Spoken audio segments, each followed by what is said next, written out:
Well, Congress is actually doing something, at least paying lip service to something very important for a change. They're actually holding hearings about what they put into the food that they serve uh, on the tables at the restaurants, what you buy at the grocery store. And it is disgusting what they have found thus far. Now, if I have my facts correct, and our guest, Michael Hansen, a senior research associate with Consumers Union, will correct me if I'm wrong, but they're actually taking meat that is turning brown on the shelf, and to prevent it from turning brown on the shelf, to show that it's rancid and unsafe to eat and covered in E. coli and other bacteria and stuff that you don't want to put into your system. You wonder why we get these flus and stomach viruses and stuff like that. It's because of the junk we're eating, I believe. Anyway, they pump it with carbon monoxide. I think that's correct. In order to keep it looking fresh, so that when you go to the grocery store, you go, now that looks good. And you take it off the shelf and you put it on the grill and you eat it, and it's thick and juicy and tender and delicious and altogether bad for you. Not only that, they genetically engineer the cattle. They put hormones in the cattle, so there's more meat on the bone. And then when the girls go to McDonald's to eat those Happy Meals, that that benign Ronald McDonald, who does great work with the Ronald McDonald houses, so how could that be bad? When they start ingesting that, then at a young age, they start developing breasts. And then they become prematurely attractive to members of the opposite sex. They're not given a chance to grow up properly as children before they become young women. This is very true, what I am telling you. Sad but true. We've had him on here before. He's a great resource to us. Michael Hansen from Consumers Union. Welcome to News Talk Online on Paltalk.com. Glad to be back, Gary. So did I say that right? Is it really carbon monoxide that they put into the meat? Well, yeah, what the Food and Drug Administration had allowed earlier this year is a company wanted to be able to, they called it modified atmosphere packaging. So they put carbon monoxide at a low level in the packaging, when ground beef is put in those nice plastic wraps and everything. What they'll do is they'll add a little bit of carbon monoxide, because what that does is that keeps the meat red. Because normally, and what the issue is for the meat industry is that they say, as soon as you make ground meat or something, it starts to turn brown. That's a process of oxidation that happens in a short period of time, in less than 24 hours. The meat can still be good. It hasn't spoiled yet, but people tend not to want to buy it. So that was the idea behind them wanting to add carbon monoxide, because then the meat will stay nice and red. The only problem with that is of course, that it stays red for quite a long time, so the meat can actually be going bad. And if it's in a wrapped container, how would you know? Because you normally can't smell it. You normally buy it by sight. So there was actually a hearing, even though the FDA said this was fine and allowed a company to do this, there's been an uproar, and there have been hearings that have been held in Washington just actually less than 2 weeks ago. Senator Bart Stupak held this hearing, and what they found is there were some tests that were conducted by Cargill and Hormel Foods.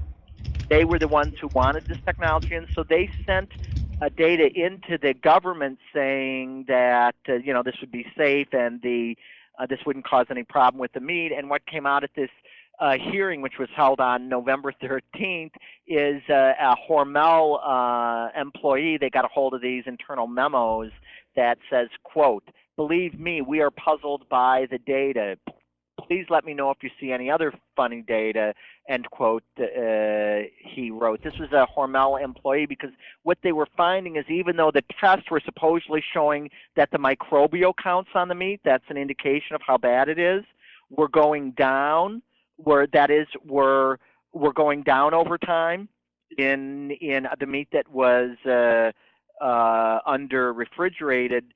The only problem is they claim that the bacteria counts were going down, but all these other of spoilage, such as increased gas production, increased odor, those were all going up. So that makes it, you sort of think something's wrong with the data, because if it's, giving off gas and smelling, that's all the result of, bacteria spoiling the meat. So the bacteria level should have gone up. So that suggests that there might have been something wrong with the test, and that it might not be as safe as people think. Another thing that happened at that hearing on November 13th is they actually put some packaged meat up on the counter so people could see it, and this is, wrapped. And some of the stuff that was wrapped in this gas thing that looked bright red, turns out one of the containers had sat on a shelf for almost 2 years and was still bright red. The lawyers and the marketers, the marketing geniuses, whiz kids, have absolutely killed the English language.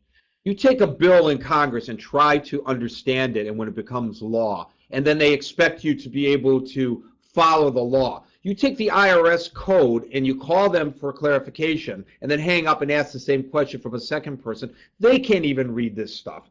Well, you just said something today, Michael, that I almost fell off my chair. Modified atmosphere packaging. Are you kidding me? Do they sit up all night long coming up with words like this? It's chemicals in our bodies. Modified atmosphere packaging. What the hell is that? Well, it gets even worse, because when you look at it, even though they said this is okay, when you go back and you look 20 years ago when they after the Food Additives Amendment, they did a Color Additives Amendment, and there was an explicit discussion about how you should not be allowed to add red coloring to meat or to certain fish such as salmon, because it could make it appear to be fresher than it actually is. And in fact, there was a proposal to use paprika, which is red, to use in meat, and that was turned down because they said that could be a false coloring agent, right? So then you have to go, well, wait a minute, how do they let carbon monoxide in if it's keeping it red? Well, they decided, well, this is not a color additive, this is just a color fixative. It fixes the color. It doesn't create it. It ain't good for you. I know. Isn't that the stuff that comes out of the tailpipe of your car? Carbon monoxide? Yes, that's one of the gases that comes out of your... Is that what kills people? people? The reason it causes meat to stay red so long, interestingly, chemically, is the same reason why it's dangerous to you. If you inhale carbon monoxide, the reason that's deadly poisonous is because what it does is it binds to hemoglobin, which is in your red blood cells. That's what carries oxygen. So when it binds to hemoglobin, oxygen can't sit onto it. Well, the same thing is the main muscle that's causing color change is in meat is called myoglobin. And actually carbon monoxide binds onto the myoglobin and prevents it from interacting with oxygen to create this this browner color. So it just binds really